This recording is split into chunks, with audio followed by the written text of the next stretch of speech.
Olá, meus amigos, vamos iniciar aqui o Clube do Livro.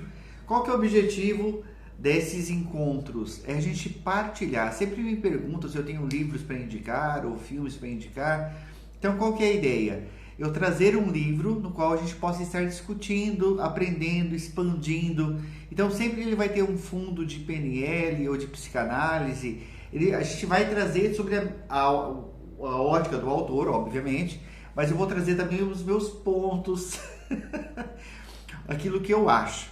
Então, antes de mais nada, não é crítica para ninguém. Então, se você não concordar com aquilo que está sendo dito, ou pelo autor ou por mim, está tudo certo. Mas é mais uma forma da gente tentar expandir e pensar um pouco diferente as coisas. Por quê? Porque muitas vezes nós temos algo tão cristalizado em nós que a gente acaba perdendo a oportunidade de crescer, de quebrar paradigmas, de mudar a forma de sentir e, consequentemente, a forma de agir. Se eu não mudo a minha forma de agir, eu vou sempre estar fazendo as mesmas coisas. Cria-se sempre um ciclo repetitivo. Qual o objetivo, então? É ter esse momento de conversa, de discussão. Então, primeiramente, eu vou fazer um resumo, né, de alguns capítulos, de alguns pontos. Outros eu vou ler e a gente vai estar batendo esse papo. E por fim, no final, eu abro para perguntas, para quem quiser fazer alguma pergunta sobre o assunto ou os assuntos que nós vamos estar trazendo. Você tem a chance de ter esse conteúdo que pode realmente mudar vidas. Então é um compromisso que eu fiz primeiramente comigo, né? Não sei, quem não sabe, quem não conhece a minha rotina diária, eu todos os dias eu guardo um tempo para estudar, eu guardo um tempo para autoconhecimento, eu guardo um tempo para conhecer, porque a gente não pode ficar alienado do mundo, a gente tem que saber o que está acontecendo no mundo. Obviamente, não obrigatoriamente eu tenho que concordar com tudo aquilo que está acontecendo, mas eu tenho que entender qual que é o contexto das coisas, onde as pessoas, onde os meus clientes, os meus pacientes estão, que muitas das coisas, das queixas que eles trazem, são justamente programações e coisas que a sociedade, que as mídias reforçam, né? São paradigmas, crenças, conceitos que são reforçados cada dia que passa. Então fica não só para você esse conteúdo, mas fica como dica para os seus clientes também. O autor, o livro, para quem não sabe qual que é o livro ainda, é este aqui, Os 7 Hábitos das Pessoas Altamente Eficazes, de Stephen Covey. Obviamente eu sou antigo, eu gosto da versão escrita, onde dá para grifar, anotar, fazer todas as anotações. Aí tem um caderno de anotação junto, porque obviamente, como eu disse para vocês, para mim é como um estudo, é como me abre um caminho de expansão de coisas que de repente eu estou vivendo e eu começo a ver de uma outra forma, e por causa disso eu consigo ter outros resultados. E é exatamente o que o livro traz. Ele vai estar falando sobre quebra de paradigma, dentre outras coisas, que é uma das coisas que eu tanto falo, principalmente quem é da terapia integrativa ou da psicanálise ou da PNL. Por quê? Porque enquanto a gente tem hábitos concretos, programações concretadas, a gente vai sempre colher as mesmas coisas. A partir do momento que eu consigo quebrar isso, eu me permito mudar as minhas atitudes e, consequentemente, os meus resultados. E exatamente o objetivo do livro é fazer com que as pessoas tenham sucesso e felicidade. Esse livro aqui ele foi campeão de vendas, foram mais de 25 milhões de cópias vendidas em todos esses anos. Então vocês imaginam assim, o livro foi lançado em 1989. 1989. E muitos devem estar se perguntando será que ainda é válida as coisas, as ideias que o autor traz? Será que ainda faz sentido? Bom, antes de eu responder essa pergunta, deixa eu dar boas-vindas a todo mundo que está chegando. Então aqui a Tami, a Cris, tem gente que eu não vou conseguir enxergar, tá, gente? Por causa da distância. Idade, coisas da idade. Ai, a Suzete, meu amor. A Kakazati, a Eliana, o Daniel, a Zélia, a Maria Clarete, a Pre Almeida. Se eu não li, se não consegui enxergar, vocês me perdoem, a Catarina Braga, porque por causa da distância dos celulares. Eu estou fazendo um teste novo aqui, porque como vocês sabem, eu acredito que a maioria saiba, o que serve para o Instagram não serve para as outras plataformas, nem para Hotmart, nem para YouTube. Por quê? Porque a posição da câmera é completamente diferente. Então eu estou tentando fazer 2 gravações ao mesmo tempo, né? Estou ao vivo apenas aqui no Instagram, mas a ideia é que isso fique registrado. Por quê? O que é o Clube do Livro? Já explicando para as pessoas que não sabem. Esse momento de partilha, de crescimento, onde eu trago técnicas, onde eu trago experiências profissionais, experiências pessoais, em cima daquilo que está sendo trazido, né, que podem ajudar as pessoas a mudarem, né, a sua forma de ver e de agir na vida. E isso vai ser um clube fechado. Por quê?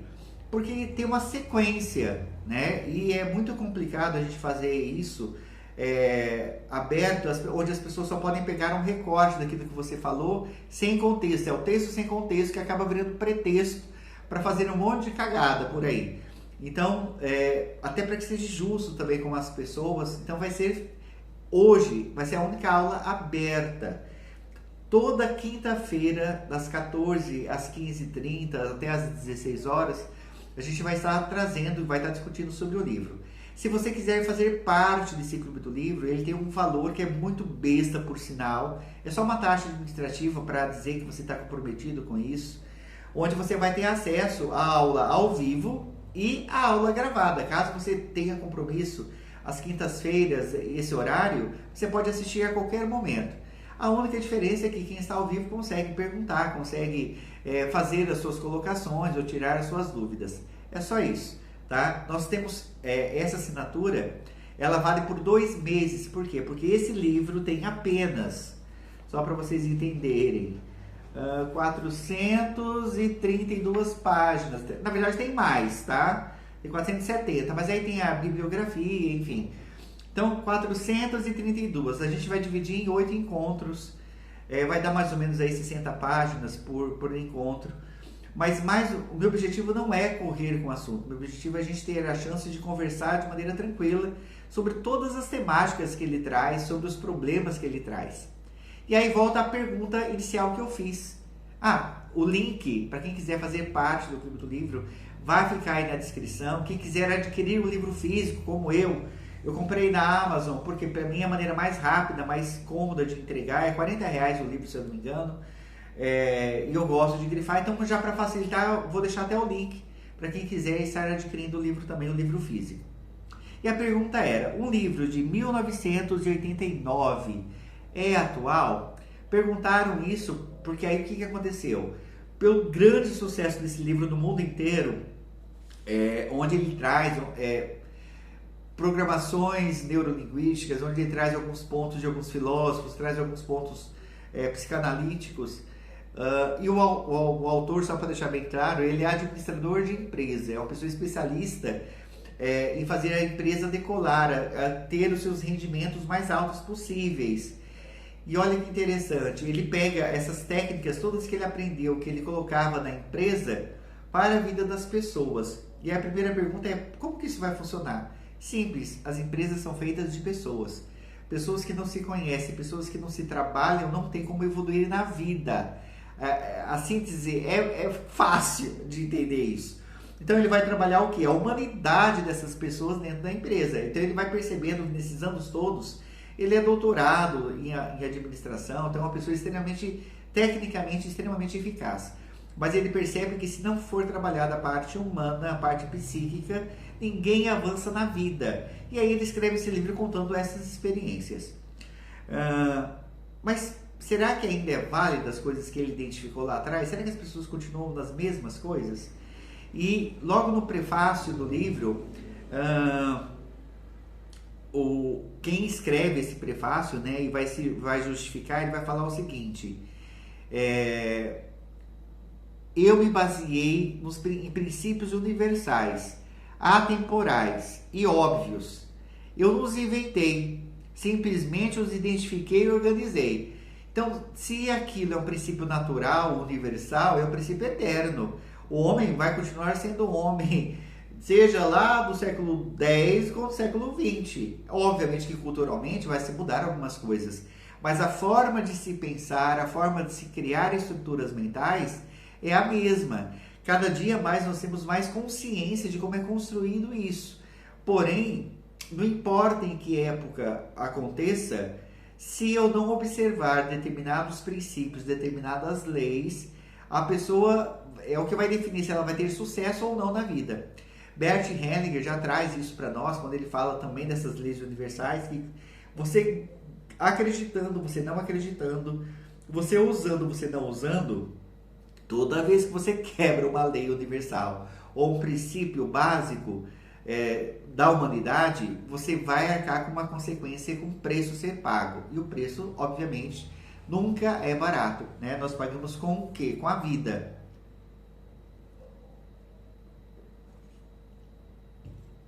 E aí ele fala assim, então, logo, isso aqui tudo que eu vou falar para vocês ainda está tudo no prefácio, porque o prefácio é enorme. Ele vai falar que existem crenças comuns, que são contrárias a esses... existem crenças, ou seja, minhas crenças da maior parte das pessoas que são contrárias às leis universais. E ele começa a citar algumas dessas crenças. E o que a gente percebe? Que é exatamente assim ainda hoje. Então, por exemplo, uma delas é que as pessoas estão presas ao medo e insegurança. Olha que interessante isso. Muitas atitudes são baseadas no medo. Medo de perder, medo de não fazer sucesso, medo de não conseguir vencer na vida, medo de passar fome, medo de não ser visto, não ser amado. Nós temos muitos medos. Quanto mais vivências nós temos traumáticas, ou conforme as situações que nós vivemos, é o que vai fortalecer determinados medos. E aí, enquanto eu não identificar o medo e trabalhar esse medo, eu vou ficar inseguro. O medo leva à insegurança. E a insegurança leva o quê? A vidas paradas, estagnadas, aquelas pessoas que ficam presas pelo medo. Porque eu não sei se vocês sabem, quando a gente passa por uma situação de estresse, de medo, há duas possibilidades. Ou a gente vai para luta, ou a gente vai para fuga. E aí o que é essa luta? A luta é eu enfrentar o medo e vamos que vamos, seja lá o que ele quiser. Dou um boi para não entrar numa boiada, dou um boi para não entrar numa briga, mas dou uma boiada para não sair. E a pessoa entra com tudo, com sangue dos olhos, né? Como a gente brinca. Claro que tem pessoas que vão ficar tão assustadas, que vão se paralisar. São aquelas pessoas que não conseguem desenvolver algo na vida. Alguma área dela, algumas áreas até desenvolvem, mas outras ficam paradas, seja a área afetiva, seja a área financeira, seja a área intelectual. Por que isso acontece? Porque alguns desses bloqueios, desses medos não foram enfrentados, não foram trabalhados, ou não foram nem identificados. A pessoa não sabe por que ela não consegue avançar. Não sei se vocês sabem, mas alguns bloqueios, ainda mais aqueles ocorridos na infância, muitas vezes são meio que apagados dentro da nossa mente, porque a gente não tem recursos para lidar com aquilo. E para que isso não vire uma tortura, o cérebro vai lá e oculta até você ter recursos para resolver. Isso fica lá gritando dentro de você.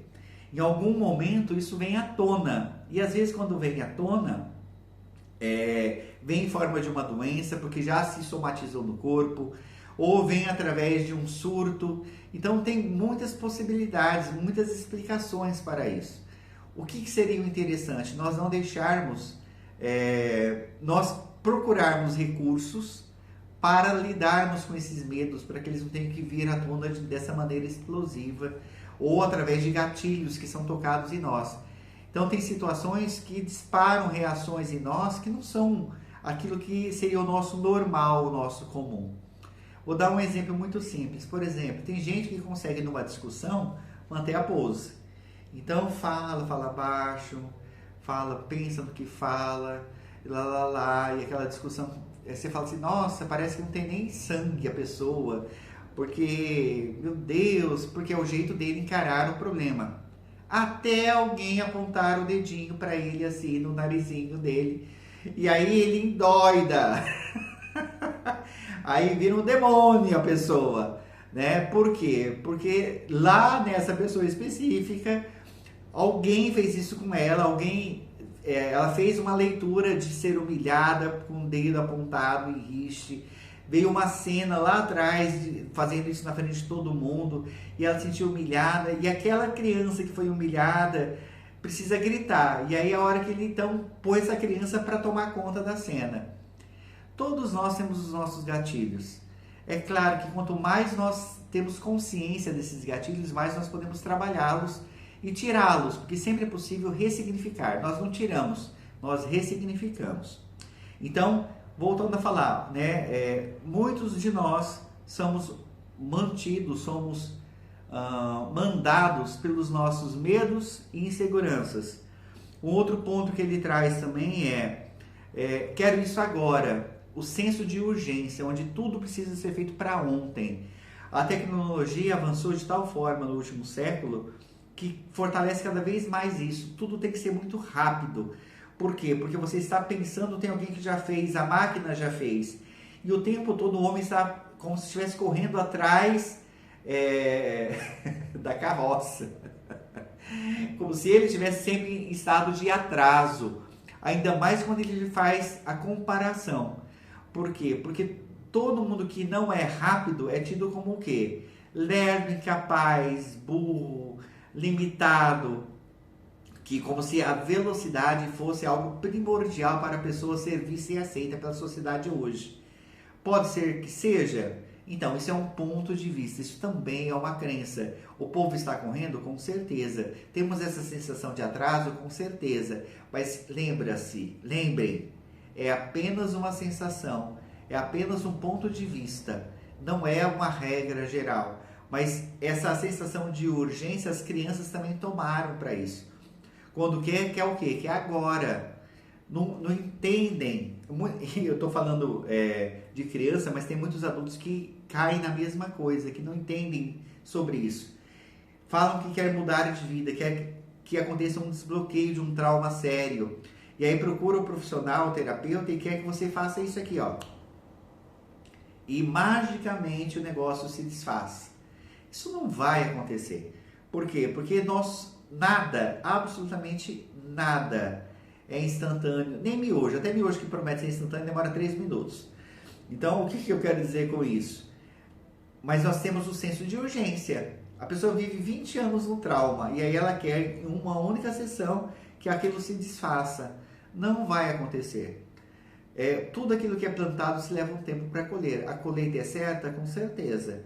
Mas se leva-se um tempo também. Assim como também tanto as vitórias quanto as derrotas. Tem até, existe uma discussão dentro da mecânica quântica exatamente sobre isso, né? A gente deseja, a gente cria o sentimento, se visualiza naquilo e solta. E espera aquilo se concretizar em nós. Só que demora um tempo entre você criar, soltar e receber. Muitas pessoas não recebem por quê? Porque não sabem esperar esse tempo. Porque eles colapsam a onda, a gente fala. Porque eles quebram. Eles tem um outro termo, esqueci. Colapsar a onda é fazer isso virar material. Essa ansiedade quebra que aquilo aconteça. Tem um outro nome que agora não me recordo, mas não importa. É sobre isso que eu queria dizer. As pessoas estão cada vez mais ansiosas, por quê? Porque tem esse senso de urgência. Trazem o amanhã para o hoje, os problemas de amanhã para resolver hoje. Você vai resolver hoje? Então, por que você parou a sua vida? Não, porque eu estou pensando em estratégias, Kleber. E aí a pessoa não vive nem o presente e nem soluciona, nem traz soluções para o futuro. E ela fica presa nesse paradigma, que também não leva de lugar nenhum a nada. Mas muitos de nós acabam presos, às vezes, nesse item aqui, de querer isso agora, de estar preso na ansiedade, de esperar o resultado imediato, o que não vai acontecer. Um outro ponto que o prólogo traz ainda é a culpa e a condição de vítima. A sociedade está viciada em se fazer de vítima. Isso parece que é quase que cultural, porque a vítima ela é olhada, a vítima é quista. Tem uma youtuber, não vou falar o nome dela, que engraçado, ela diz isso, falou assim, olha, quando eu tentava trazer algo construtivo, não dava audiência. Foi morrer um filho, aconteceu uma tragédia, e aí foi a live que ela mais teve pessoas. Por quê? Porque as pessoas parecem urubus isso, né? Mas é a mente humana. Enquanto tem uma vítima, uma desgraça acontecendo, aquilo dá audiência. E qual que é o problema? Que muitos de nós querem essa audiência. Quando eu falo audiência, eu não estou falando de audiência de YouTube, não estou falando de audiência de Instagram, estou falando de audiência na vida. Pessoas que não se sentem amadas, não se sentem vistas, querem ser vistas e amadas, e muitas vezes acabam vestindo a roupa da vítima para que possam ser vistas. Às vezes as pessoas adoecem, e parece duro o que eu vou dizer agora, mas eu preciso dizer porque isso faz parte também do ensinamento do livro, daquilo que eu acredito, inconscientemente, tá, gente? Tem pessoas que adoecem, que criam doenças autoimunes, doenças extremamente sérias, para quê? Para serem vistas, para serem perdoadas, para que as pessoas se aproximem delas de novo. Tem pessoas que fizeram tanta cagada que aí precisa criar essa doença para que os outros se apiedem dela e aceitem ela de volta. Olha que situação louca, parece um absurdo o que eu estou falando, mas isso tudo que eu estou falando já é comprovado cientificamente, dessa necessidade, né, de muitos se colocarem no papel de vítima, ou por culpa, ou para serem vistas, para se sentirem amadas.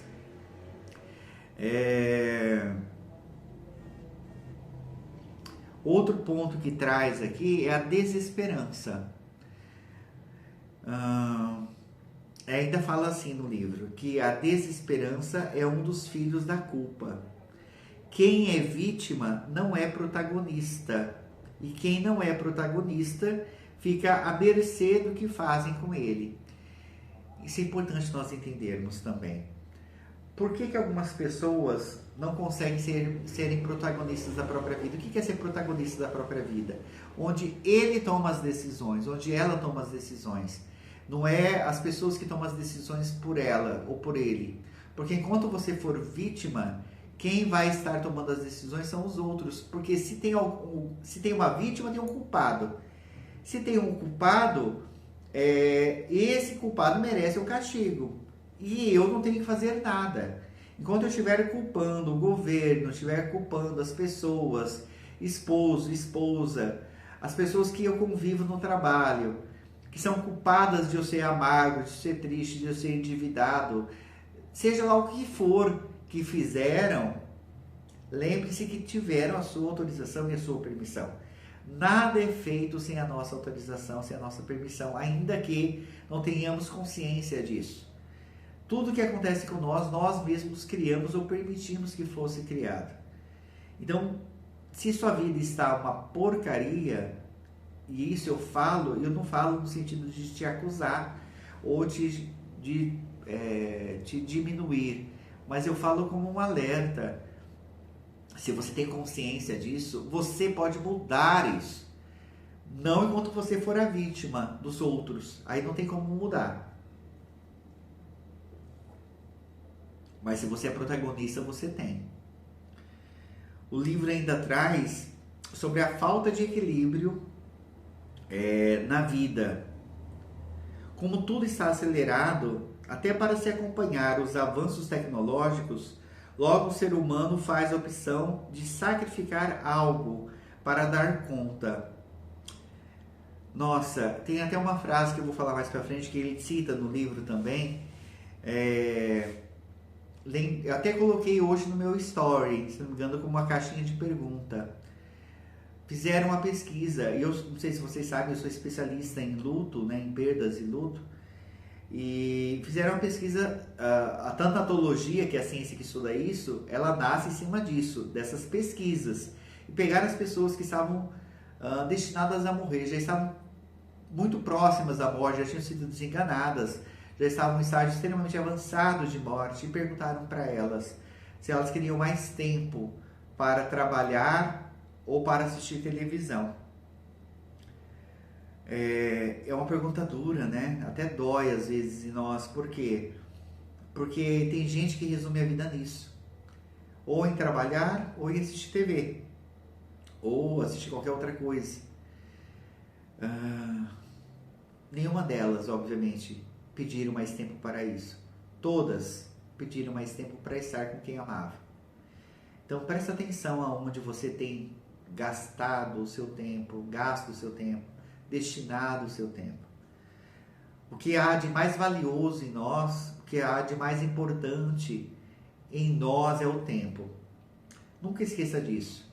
Eu estar aqui dedicando meu tempo para gravar isso, para trazer essa informação, essa leitura, esse estudo deste livro para vocês, eu estou dando aquilo que é mais precioso, porque eu estou abrindo mão de estar com os meus, de estar com quem eu amo. Mas, por outro lado, existe um objetivo também em estar aqui, porque eu também estou ensinando eles exatamente sobre isso. E quando eu estou com eles, eu valorizo o tempo que eu estou com eles. E é muito difícil, às vezes, a gente ter essa maturidade, esse entendimento. A morte traz esse ensinamento. A proximidade da morte sempre traz esse tipo de ensinamento. Mas tem gente que não aprende, tem gente que... O Covid veio para ensinar isso também. E eu estou falando que deveria ter vindo. Mas eu falo que foi uma grande professora, um grande professor. E, infelizmente, muitos não aprenderam ainda com a proximidade da morte. E conseguiram fazer as mesmas coisas, a não valorizar aqui, às vezes, a única coisa que tem valor, que são as pessoas que são próximas, as pessoas que a gente ama. E aí, então, a falta de equilíbrio, quando não tem equilíbrio, não estou falando que você não tem que trabalhar, pelo amor de Deus. É claro que o trabalho tem o seu lugar, é claro que o estudo tem o seu lugar, é claro que a família tem o seu lugar, e a televisão também tem o seu lugar, o momento de divertimento, de distração também tem o seu lugar. Mas será que eu estou usando um desses lugares como fuga? Aonde você mais fica? Qual o objetivo em você estar com essas pessoas ou com esses afazeres?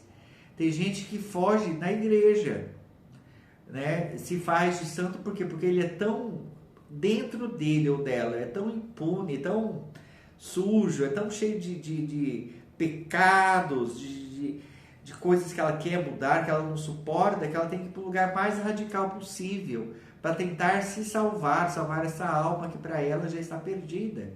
Tem gente que fica na TV o dia inteiro. Pode ser que seja até numa depressão, sim, pode ser que seja químico isso. E aí é necessário você observar isso também. Do que você...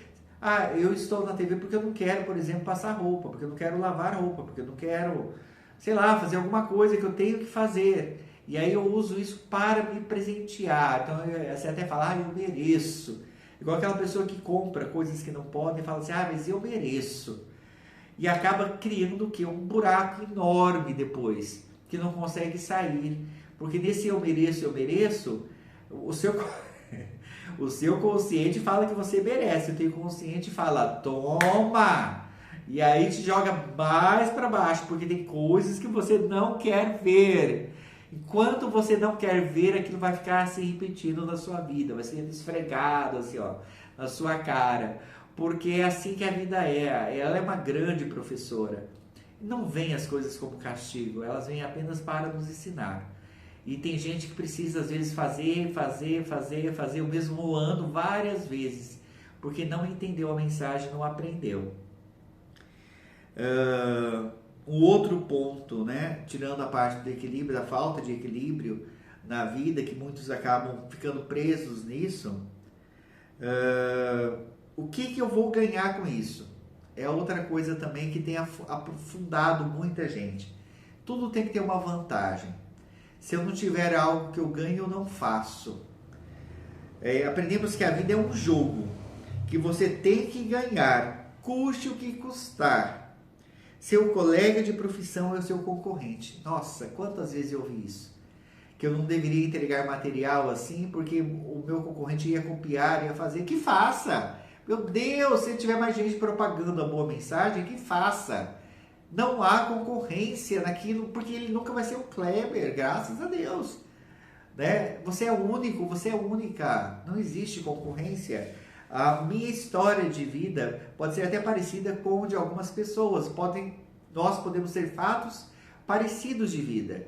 Não somos a mesma pessoa, então não há concorrência.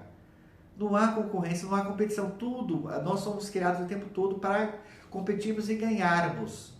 Porque também isso é uma coisa que eu vejo que poucos pais conseguem trabalhar com os filhos. A sensação da derrota, porque tem horas que nós vamos perder sim. E está tudo certo. Está tudo certo. Por que você tem que ganhar sempre? Quem disse isso? Qual que é a vergonha em perder? Perder para quem? A pior derrota é quando nós perdemos para nós mesmos. Quando nós não temos coragem de sermos quem nós realmente somos na essência. Perder para aquilo que os outros estipularam não é perca. Quem falou isso? São regras que foram estabelecidas por um grupo que podem não fazer sentido para mim. E está tudo certo. Mas esse sentimento, essa necessidade que temos de pertença o tempo todo, de estarmos no grupo para nos sentirmos amados, de estarmos no grupo para nos sentirmos validados, para falar a mesma língua. Nossa, E eu falo porque eu também já estive neste lugar, com certeza absoluta. Com certeza absoluta. Quando a gente vai para a área terapêutica, já para quem não é da área, já vou até falar como que funciona a coisa. Você é tido às vezes como louco pelos outros. Por quê? Porque parece que se desconecta das pessoas. E realmente nós nos desconectamos. Por quê? Porque tem coisas, tem crenças que já não fazem mais sentido para nós. Onde não cabe mais o julgamento. Para mim não importa se vem uma prostituta ou se vem uma santa me visitar procurando ajuda. Para mim não importa se ela é crente, se ela é espírita, se ela é humandista, se ela é bruxa, se ela é um ET, uma arcturiana. Por que eu estou falando isso? Porque enquanto as pessoas tiverem valor pelos títulos que têm, então quer dizer que eu não entendi nada da vida. Quem é você? Quem é você? Nem o seu nome você escolheu. Entenda isso. Nem o seu nome você teve oportunidade de escolher. Alguém deu para você. Quantas coisas mais você comprou que deram para você? Que falaram que você era assim, que você era assado, que você era da família italiana, então você tem que ter sangue quente, tem que comer muita massa, porque senão você não é italiano. Na nossa família é assim. O escambau. Gente, quantas crenças nós compramos de coisas que foram nos colocadas e nós compramos.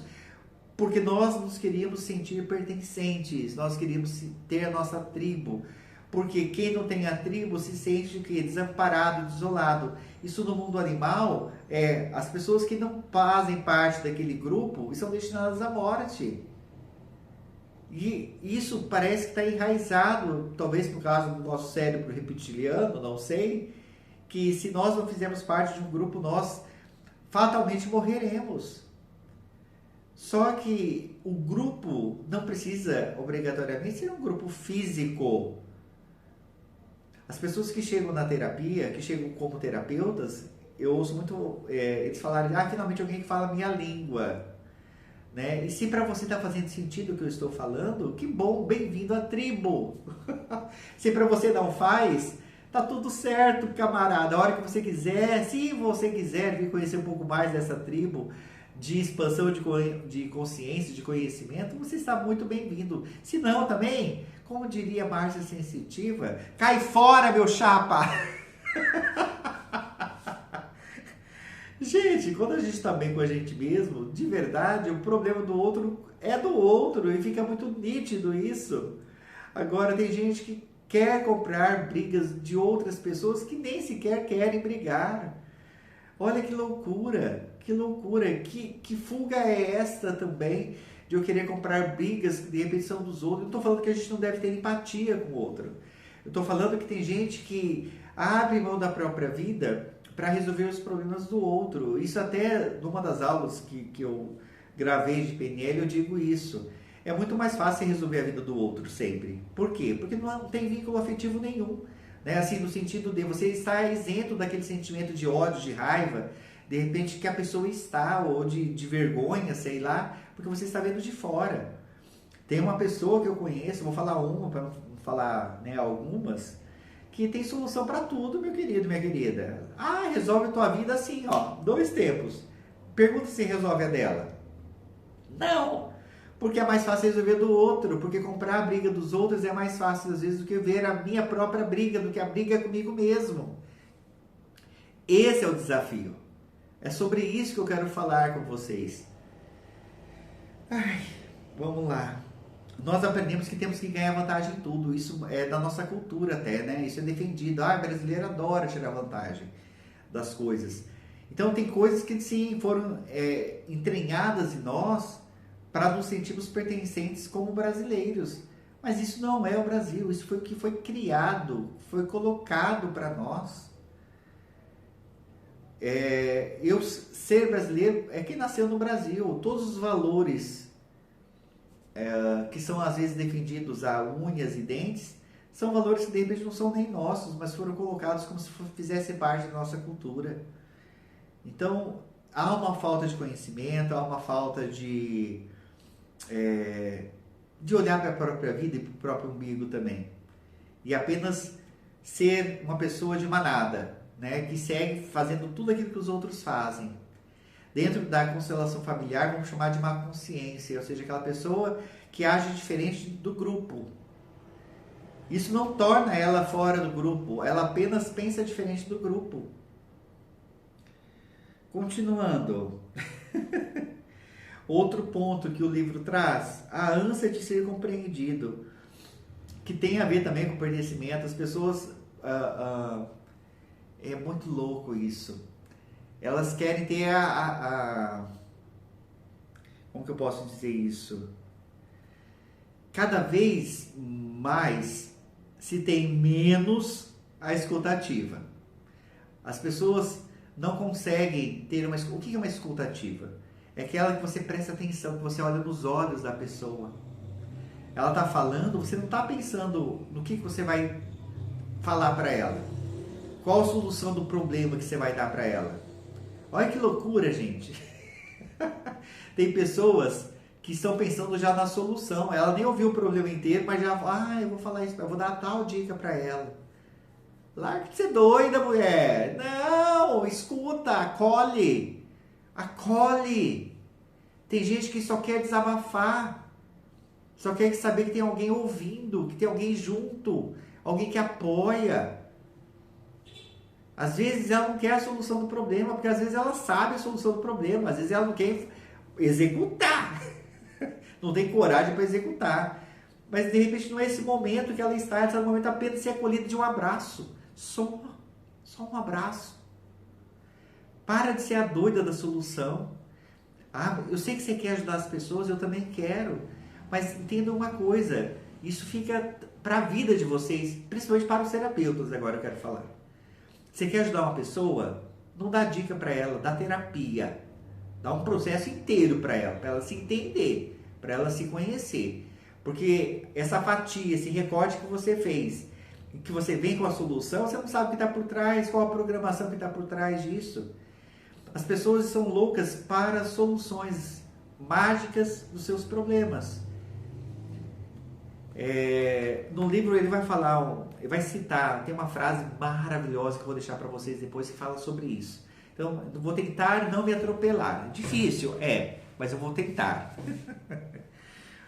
Porque, obviamente, que para me preparar para vocês, eu já estou numa leitura muito mais avançada do livro.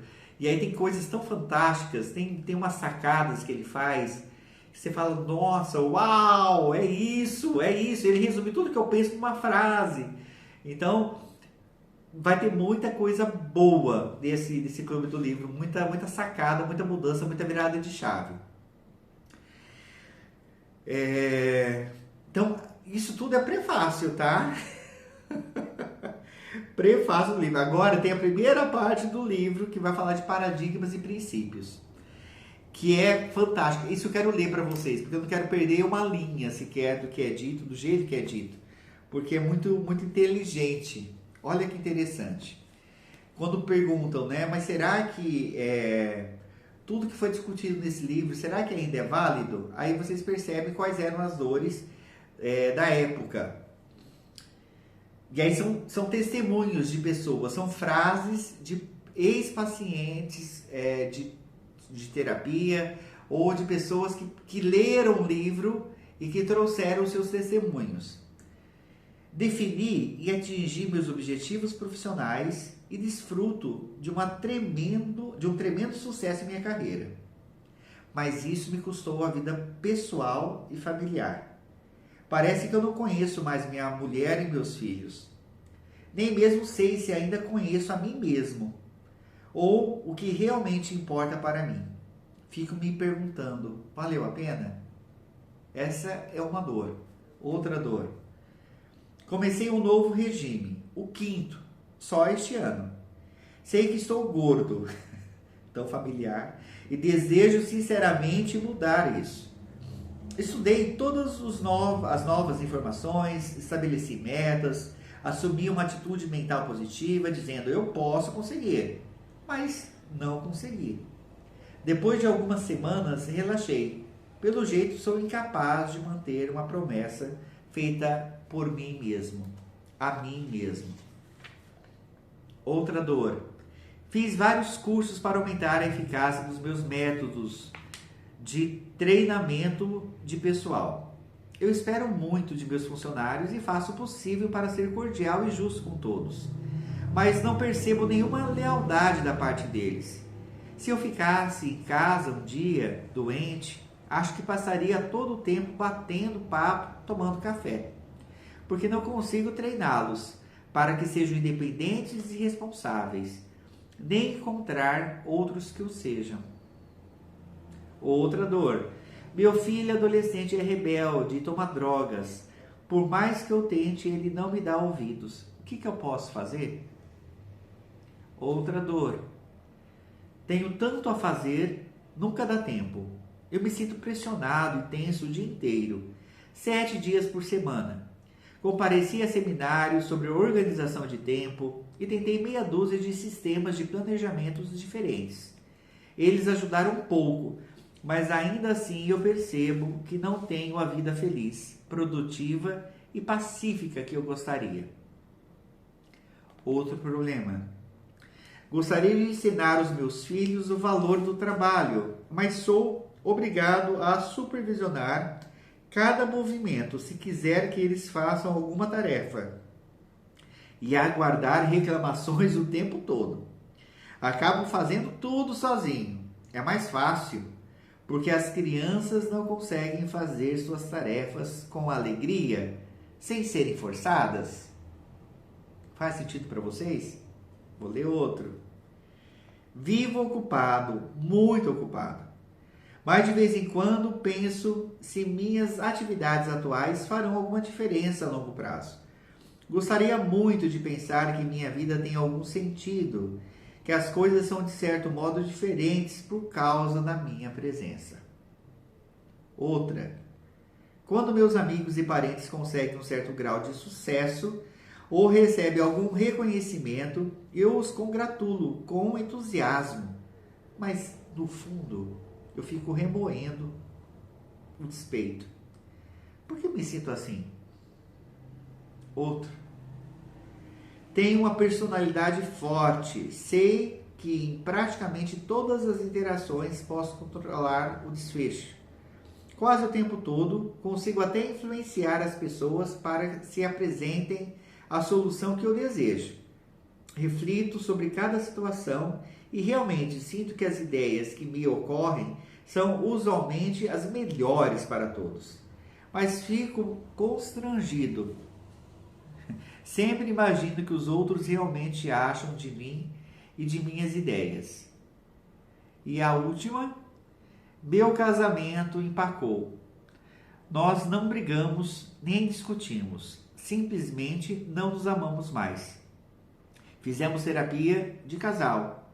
Tentamos inúmeras outras alternativas, mas não conseguimos mais ressuscitar os sentimentos antigos.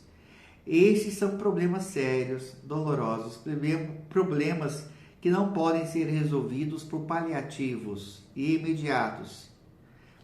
E aí ele vai descrever não só esses problemas como outros e quais são as soluções ou quais são os entendimentos que ele traz sobre esses temas. É muito interessante. E aí ele começa a dar um testemunho pessoal dele, que eu achei fantástico. Ele vai falar de um filho. Então, assim, ele tem alguns filhos, né? E a esposa dele chama Sandra. E aí ele vai falar que ele e a esposa percebiam que um dos filhos tinha um certo problema. Ele vai falar, então, qual que é o problema desse filho. Um de nossos filhos enfrentava um período difícil na escola.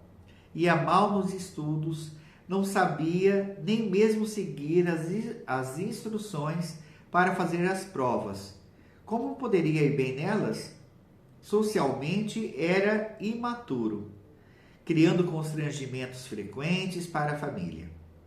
Nos esportes era fraco, pequeno, magro, sem coordenação. Por exemplo, no beisebol, dava atacada antes mesmo de a bola ser jogada. Os outros riam dele. Vamos fazer uma pausa aqui para vocês entenderem alguns pontos que eu destaquei aqui, que eu trouxe. Olha que interessante. Então, a primeira coisa que ele observa do filho é que o filho não ia bem na escola. Quantos de nós, eu sou pai de um casal, quantos de nós já passou por isso, onde um dos filhos de repente apresenta algum problema, né, sobre aquilo que se espera dele. E aí eu queria trazer algumas verdades, alguns conhecimentos para vocês. O jeito que forma a escola aqui no Brasil, né, o jeito que é feito no sistema de ensino brasileiro é um pouco diferente, de repente, de outros países. Alguns países já entendem que, na verdade, a grade, ela pode ser até coletiva, mas ela é dividida por áreas de conhecimento. Pessoas que são mais da lógica, pessoas que são mais sentimentais, pessoas que são mais da arte, pessoas que são mais do esporte. Então, ela vai pegando as características fortes de cada um e vai pondo elas para afiarem cada vez mais isso. Por quê? Porque os intelectos, porque existem mais de um tipo de intelecto, não é só intelecto racional. Existe intelecto emocional, intelecto esportivo, corporal, espiritual, existem vários tipos de inteligências. Isso já foi provado, né? No Brasil ainda tem algumas escolas que trabalham essas inteligências, tá? Me esqueci agora o nome das instituições, mas depois eu posso ver e marcar aqui para vocês. Mas o que é importante? Então, nós estamos falando, nesse caso, de uma escola generalista, onde se espera um bom desempenho em todas as áreas. De matemática, a história, a português, a geografia, a educação física. Então, nós temos o entendimento, nós aprendemos até culturalmente que a criança tem uma nota mínima lá, Kleber, né? Que qualquer pessoa pode atingir. Então, vamos deixar bem claro uma coisa. Primeiramente, nós somos diferentes, caso você não tenha percebido ainda. As nossas potencialidades e facilidades mudam de acordo com aquilo que nós viemos fazer nessa terra. Qual que é o nosso propósito de vida? Tem pessoas que conseguem ser mais intelectuais, tem pessoas que conseguem ser mais emocionais, tem pessoas que conseguem ter uma inteligência artística fantástica, conseguem pintar, desenhar, tem pessoas que conseguem fazer esportes de maneira fantástica, os atletas, por exemplo. As outras áreas, não obrigatoriamente a pessoa vai ter, de repente, uma nota média. Não sei se vocês sabem disso. Os superdotados não são superdotados em todas as áreas. Vocês sabiam disso? Que normalmente são áreas que eles também têm superdotação e às vezes as outras áreas são tidas até como que eu diria, indignas de resultado. O resultado é tão ruim que surpreenderia muitos. Estou falando de superdotados, então entendam isso. Existe uma coisa cultural em nós de querer que as pessoas se deem bem em todo, inclusive nas áreas da vida, né, amor? Tem gente que a área afetiva é uma merda, tem gente que na área profissional é o ó, não se achou. Tem gente na área de estudo, Deus me livre. Tem gente na área... E assim vai. Gente, nem todo mundo vai bem em todas as áreas o tempo todo. Agora, claro que quanto mais eu me conheço, mais possibilidades eu tenho de transformar aquilo menos sofrível. Porque não é porque eu não tenho, porque eu tenho dificuldades no relacionamento, que eu tenho que morrer tendo dificuldades no relacionamento. Eu tenho que me entender, eu tenho que me amar, eu tenho que me aceitar, para depois aceitar o outro. Entendem? Então isso pode ser muito melhorado. Porém, as pessoas que não trabalham isso não vão conseguir desenvolver isso. Mas não é que todo mundo tem todas as áreas fantásticas. Isso é comercial de margarina, meu amor. Caso você não tenha percebido ainda, isso é um filtro que colocaram. Nem todo mundo é bonito, nem todo mundo é inteligente. Bonito e inteligente de acordo com quem? Qual que é a comparação? Olha como nossa mente ela trabalha na comparação. Por quê? Porque nós fomos feitos para estarmos numa média, sermos medianos. As pessoas que se despontam são sucesso, as pessoas que estão abaixo dessa média são fracasso. Isso, tem gente que parece que só falta pôr um rótulo assim na testa, mandar fazer uma tatuagem assim, ó, tá, fracassado. E eu vou ser mais realista, tem gente que se auto-tatua, se auto-rotula, incapaz, incompetente, sabe? Você não foi feito para ser infeliz, incompetente e fracassado. Vocês acham que vieram nesse mundo apenas para serem humilhados ou serem infelizes em alguma área? Vocês realmente acham isso, pelo amor de Deus? Será que toda aquela... Gente, aquela competição de espermatozoide, um dando cotovelada no outro para conseguir fecundar aquele óvulo bendito, você acha que se essa luta que teve logo lá no início veio para você vir aqui e passar vergonha nessa vida? É isso? Passar ódio? Da força do ódio que você tem que fazer as coisas? Para! Você é único, você é única. Que capacidade é essa que você ainda não sabe que tem? Isso é possível ser descoberto através da terapia. Agora, o que não pode é você ficar naquele papel de vitimismo que nós falamos lá atrás, né? Um dos pontos que o livro traz também. Mas voltando, então, a primeira crítica a respeito do filho é porque ele não ia bem nessa escola. Lembrando que a escola era generalista. Às vezes nós estamos fazendo a mesma coisa com os nossos filhos.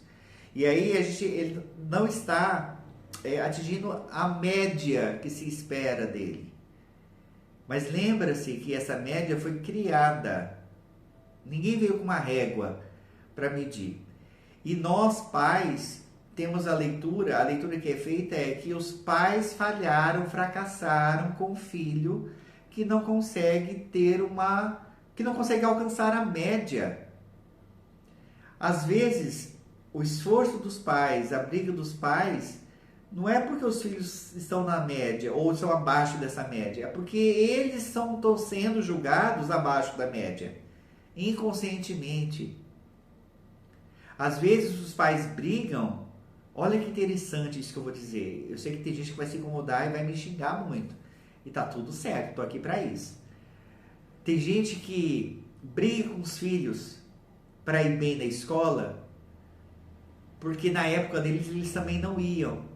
Então é como se eles estivessem falando com a própria criança deles, projetando nesses filhos aquilo que eles não alcançaram para ver se os filhos conseguem. Tem pais que projetam nos filhos os sonhos que eles não conseguiram realizar, estão careca de saber disso. Vai fazer balé. Não, mãe, eu odeio balé. E a mãe pensa, nossa, mas se você soubesse que só as meninas ricas que fazem balé, eu estou te proporcionando isso. Mas na verdade a mãe queria ser bailarina. E aí eu pergunto para essa mãe, o que te impede hoje de ser uma bailarina adulta? Quem falou para você que balé é só para criança? Larga de ser doida. Mas são crenças que nós temos. Crenças. A crença, ela é passível ser quebrada a qualquer momento, desde que eu queira pagar o preço para isso. O segundo ponto lá da crítica do filho, que o filho era socialmente imaturo e que criava constrangimento. O que eu falo? O filho é como se fosse a extensão nossa. Se a minha extensão e minha extensão está fazendo passar vergonha, logo ela tem que ser criticada, corrigida. Por quê? Porque tem uma forma que essa criança tem que ser. Ela não pode ser qualquer coisa. Ela pode ser ela mesma, simplesmente. Ela não pode falar a verdade a qualquer momento, em qualquer hora. Na verdade, em momento algum. Entendem? É familiar para vocês? Cala a boca. Cala a boca. Muitos de nós não podiam nem se expressar, falar dos seus sentimentos. E isso, muitos, têm coisas entaladas até hoje aqui, ó. E aí tem medo de falar dos seus sentimentos, porque ouviu tanto cala a boca, ou porque a boca era suja, porque falava palavrão, e aí tinha que lavar com sabão, porque isso era coisa de gente mal educada, e a minha família não é mal educada, porque ela tem que seguir um padrão de qualidade. Não estou falando, gente, pelo amor de Deus, que temos que encorajar as crianças a serem seres insuportáveis. Mas existe aquilo que pode ser feito e o porquê tem que ser feito, ou que seria melhor ser feito dessa outra forma.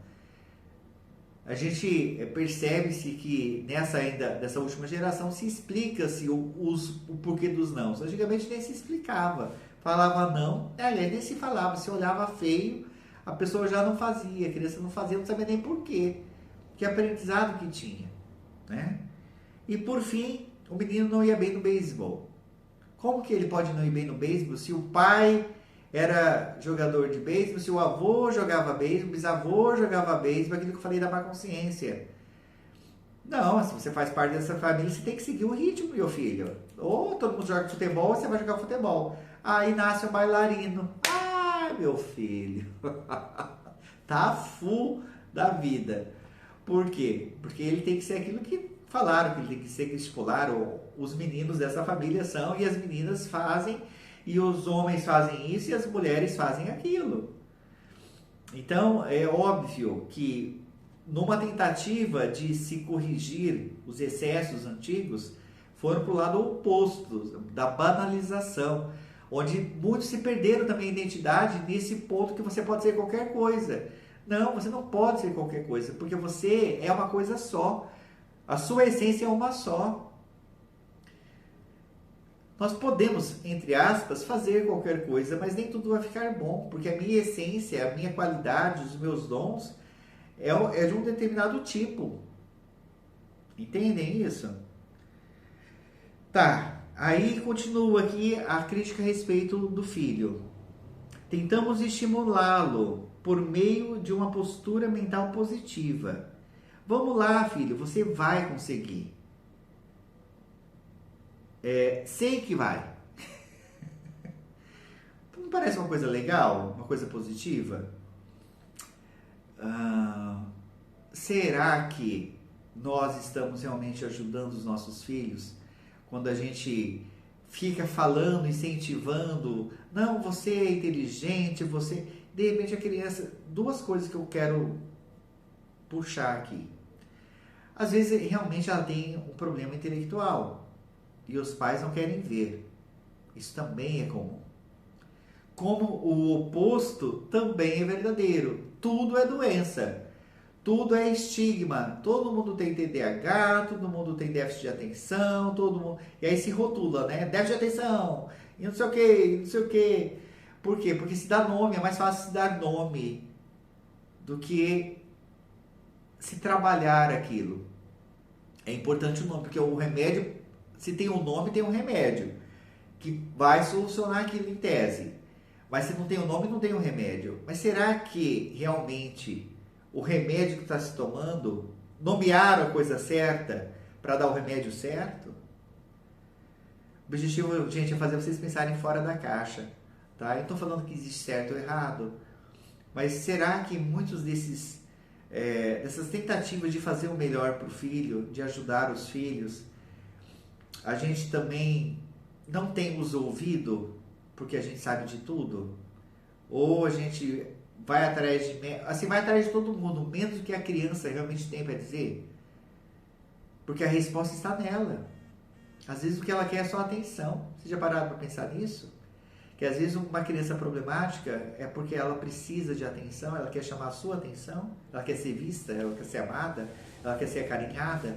Quando você chama a atenção dela, ela fala, nossa, que delícia, alguém está olhando para mim. Inconscientemente falando. Ai, vamos lá. E aí, outra atitude desses pais, do autor do livro e da sua esposa.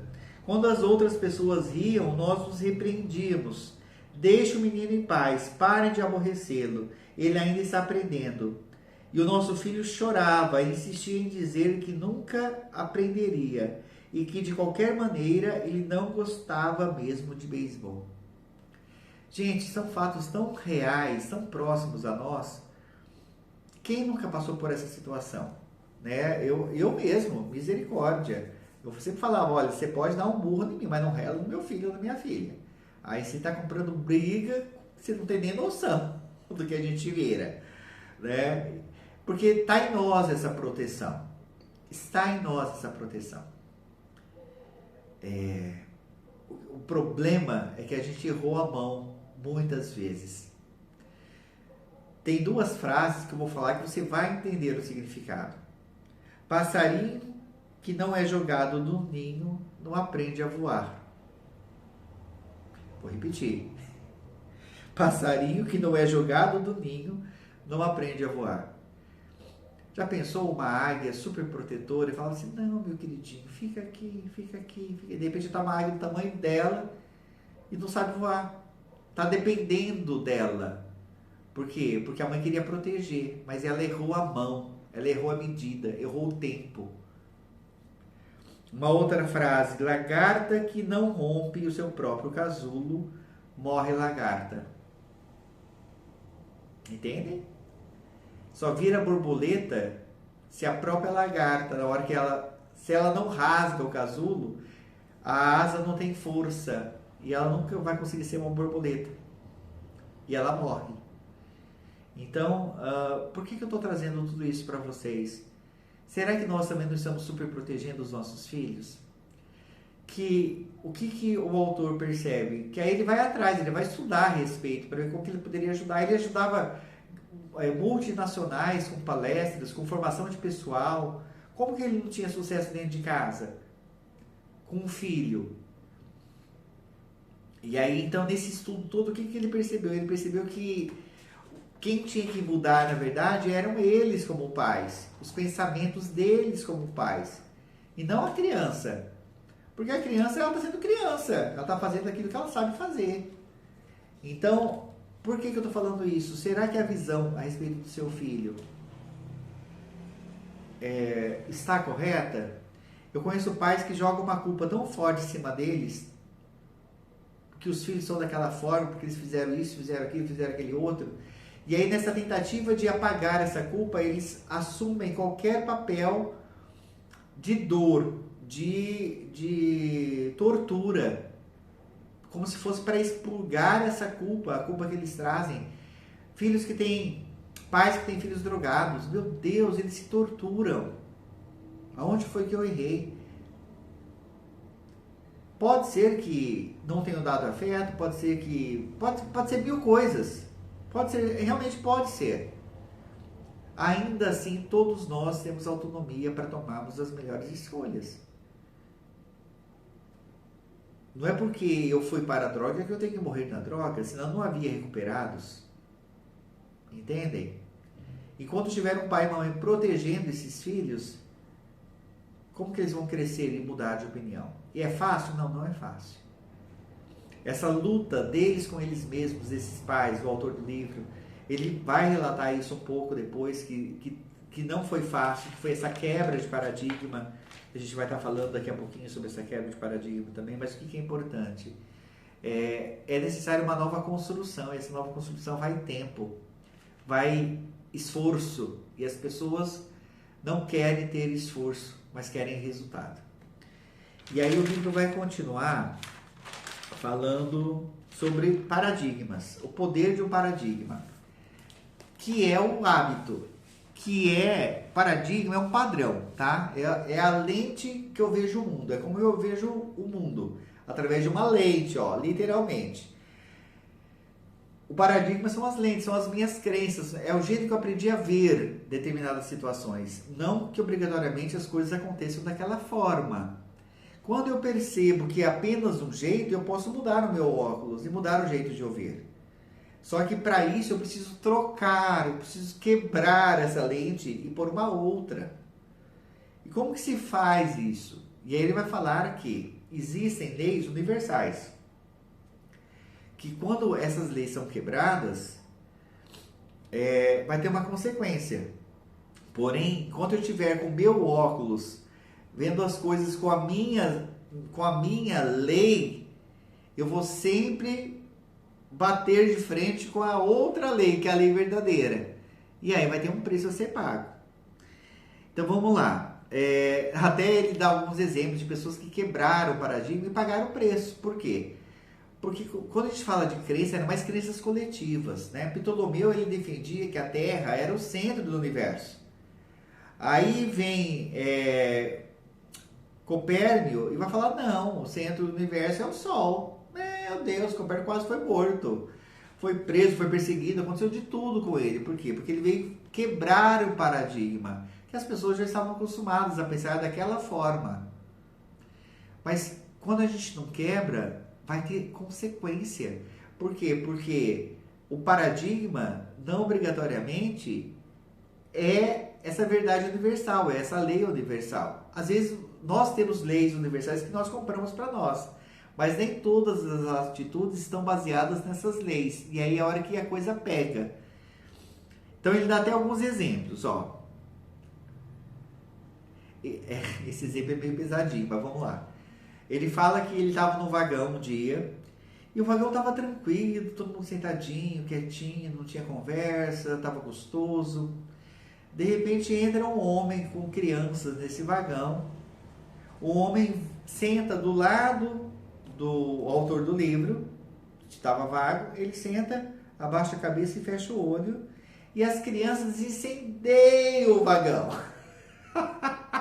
Sabe aquelas crianças que grita, que pula, que xinga, que roda como chama, meu Deus do céu, o negócio de segurar lá do trem, e aprontam todas, e aquilo, o vagão começa a ficar tenso. Inclusive o próprio autor começa a ficar indignado com aquilo. E pior que a gente conhece sempre um pai e uma mãe que faz igual. Não é esse pensamento que vem? Tenho certeza que você pensou assim, eu sei quem é assim. E aí o que aconteceu? Ele foi até o senhor, né? Falou assim, ô meu querido, as suas crianças estão incomodando o vagão inteiro. Todo mundo está incomodado com isso. E, para surpresa dele, o senhor fala assim, realmente, você tem razão.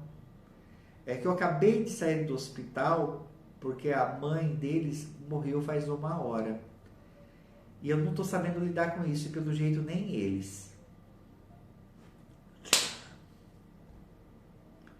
Quebra de paradigma. Aquilo que ele imaginava que era um pai ausente, que as crianças eram todas endemoniadas, é quebrado com estamos em luto. E eu não sei lidar com isso. Forte, né? Entendem que às vezes a gente julga as coisas, as situações, as pessoas, os nossos problemas sobre um prisma de um paradigma que não obrigatoriamente é o que realmente está acontecendo? Presta atenção.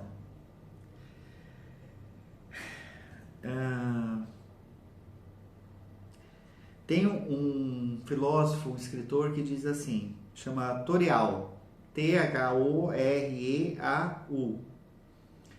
Ele diz no seu livro A Vida nos Bosques, para cada 1000 talhos nas folhas do mal, há apenas um na raiz. As pessoas querem cortar as consequências. As consequências. Poucas pessoas mexem na raiz do problema. Essa é a minha briga como terapeuta, que eu falo, eu vou continuar falando 1000 vezes. Existem técnicas fantásticas que vão ajudar a pessoa a amenizar a dor, emagrecer, tirar a dor física. Gente, não tem coisa que não possa ser resolvida de maneira mágica.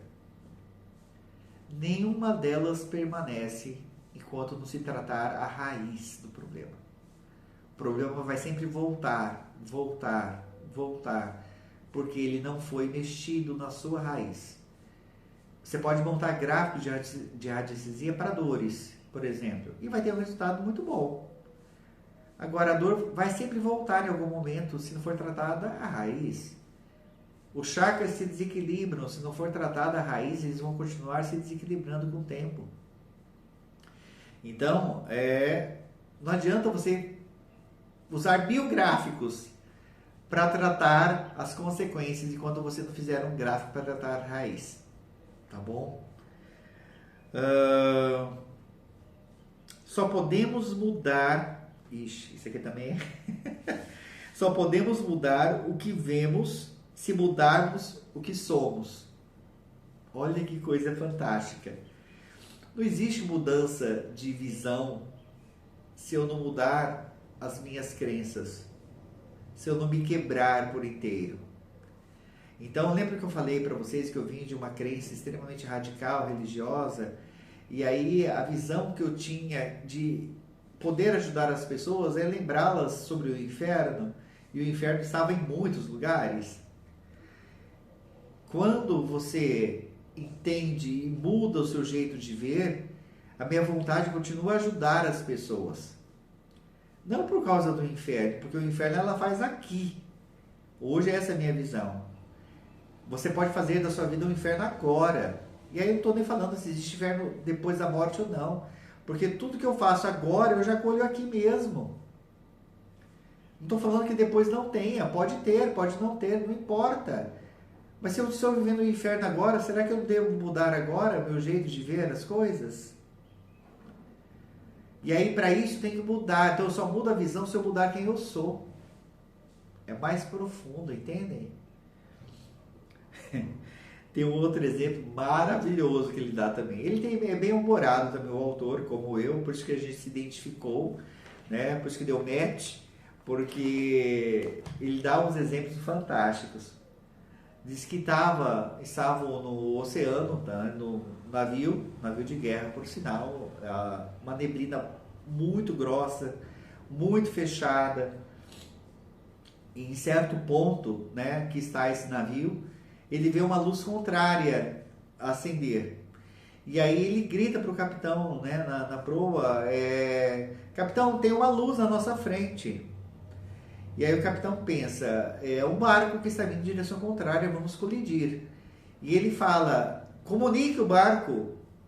E aí, não sei se é gritando, se é com megafone, como que ele se comunicava, eu não sei. Mas diz a história, é uma história, então você usa o que você quiser, tá? Se quiser usar a comunicação digital, enfim.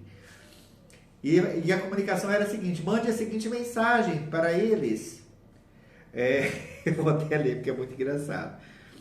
É melhor vocês mudarem. Não, cadê? Mude sua posição em 20 graus para não colidirmos. Era essa a mensagem. Porque aí um barco muda 20 graus, o outro também muda 20 graus, não iria se colidir. E aí a resposta que veio do barco é: mudem vocês. Imagina o ódio do capitão ouvindo aquilo, né? Onde já se viu? E aí ele fala assim, aqui é o capitão, estou falando para você mudar a sua posição em 20 graus, para não colidirmos. E a resposta é, aqui é o marinheiro da segunda classe, o João, está falando para vocês mudarem 20 graus, para não colidirem. O capitão ficou emputecido. Capitão deu a louca do capitão, se rasgou toda e falou assim: isso aqui é um navio de guerra. Mude 20 graus para não colidir. E aí veio a última resposta. Aqui é de um farol terrestre. Se você não mudar, você vai colidir, porque não tem como eu mudar uma ilha. Adoro. Gente, não é isso a vida? A gente quer que o outro muda pra gente não colidir. Mas como que o outro vai mudar se o outro é uma ilha? Se o outro é uma besta quadrada, tá lá empacada naquele lugar e não tem como ela mudar. Quem muda é a gente. Senão a gente colide. Não importa quem você seja. Não importa se você é o capitão, o capetão. Não importa. A gente quer ter razão. Quando a gente quiser ter razão, o barco vai afundar. Vai afundar. Gente, é isso. É sobre isso a vida. Seja inteligente. Você só tem poder sobre você mesmo, sobre as suas escolhas, sobre as suas atitudes. Então, se você só tem poder sobre você, mude você. Não espere o outro. Não fale para o outro o que o outro tem que fazer. Porque, às vezes, o outro não tem condição de mudar. Entende? Eu acho que melhor do que esse exemplo não tem, né? Ai, ai. E aí ele encerra esse prólogo, esse tempo, né? Esse início. Ele fala assim: os princípios, as leis universais são como o farol terrestre. Não tem como você mudar. É mais fácil quebrarmos a nós mesmos do que mudar o outro. Esses princípios ou leis não pertencem a instituições sociais, a igrejas. Ele simplesmente faz parte da condição humana. Quando as tomamos como nossos hábitos e paradigmas, automaticamente chegamos ao sucesso e à felicidade. Aí fica a introdução do livro, então, aí vocês imaginam que está por vir, porque agora ele vai começar, ele vai falar ainda, eu acho que ainda, porque ainda estamos na introdução, ele vai falar ainda sobre princípios, se eu não me engano, e aí ele entra no primeiro hábito, que é a proatividade. E aí vai falar, vai trazer alguns ensinamentos, outras histórias como essas. Pessoal, alguém tem alguma dúvida? Alguém queria fazer algum comentário? Está fazendo sentido para vocês o livro? O que vocês estão achando? Deixem aí o comentário de vocês também. Vou pedir, enquanto as pessoas estão compartilhando, estão comentando, compartilhem esse vídeo com o máximo de pessoas possível, porque esse material, ele serve tanto para nós, para a nossa vida pessoal, quanto para os nossos clientes, nossos pacientes, que às vezes chegam em você com um monte de queixa, um monte de visãozinha quadradinha, assim, sabe? A hora que você manda o livro, ou manda esse áudio, esse vídeo, começa a cair as fichas da pessoa. Meu Deus, quantas coisas eu tenho de programação que não são favoráveis, eu estou ocupando as pessoas, querendo que elas mudem. Ilha não muda. Farol não muda de lugar, é terrestre. E eu falo assim, tem gente que não gosta de ler, mas gosta de ouvir, de ver vídeo, assim, de interagir. Então essa é a proposta. A proposta, quando eu falo de trazer isso, é a gente poder discutir, e eu tenho certeza que você lembrou de situações pessoais ou de situações de clientes seus, dessas coisas todas que nós trouxemos. Isso aqui é só uma introdução ainda, pensem. Nós não chegamos nem no primeiro capítulo ainda. Mas pela divisão, né, se tudo correr bem, nós terminamos em junho. No final de junho, a gente encerra esse livro. Só para aproveitar, né, enquanto o pessoal ainda está comentando, eu tenho também 2 livros, né, que eu escrevi, Superando as Perdas e Reconstruindo a Vida, que fala sobre luto. E a minha quebra de paradigma, que é o Resolver Ser Feliz, onde eu falo quem eu era, as coisas que eu passei, as mudanças que eu tive que fazer em mim, antes de falar, de divulgar mudanças, né, para os outros. É necessário passar por nós primeiro. Esses livros falam sobre isso. Quem quiser depois estar adquirindo, entre em contato com a gente pelo direct. Estamos mudando de editora, então logo mais também vai estar na Amazon, vai estar em outros lugares, que vai ficar muito mais fácil. Tanto o livro digital quanto o livro físico. O próximo livro, né, se vai continuar esse clube do livro, sinceramente, eu não sei, vai depender de uma série de coisas, dentre elas, da procura das pessoas estarem comprometidas com isso. Porque vai um tempo, igual eu falei para vocês, vai um tempo eu estudando, vai um tempo eu fazendo as anotações, vai um tempo eu gravando aqui para vocês. Então tudo isso demanda tempo, e tempo para mim é muito valioso. Eu valorizo quem valoriza, eu não jogo pérola aos porcos. Então ajudem isso a chegar a muitas pessoas, para que a gente possa fazer isso valer. Tem outros livros fantásticos que eu queria muito partilhar com vocês, talvez até um dos meus. Tem de colegas meus também que escrevem, que trazem algumas realidades, alguns conceitos que ajudam muito a abrir a vida e destravar a vida. Então, fica aqui, vai ficar gravado, vai subir para o YouTube, provavelmente, essa primeira live, né, de forma aberta, vai para a plataforma dos cursos, como um prêmio bônus também para quem for aluno meu. E eu acho que é isso. Que legal, estou adorando, gosto muito, muito legal, maravilhoso, que bom. Eu fico feliz em poder estar compartilhando um pouquinho da história, da minha visão e da visão do autor com vocês. Fique com Deus e até a próxima, se Deus quiser. Um beijo na alma.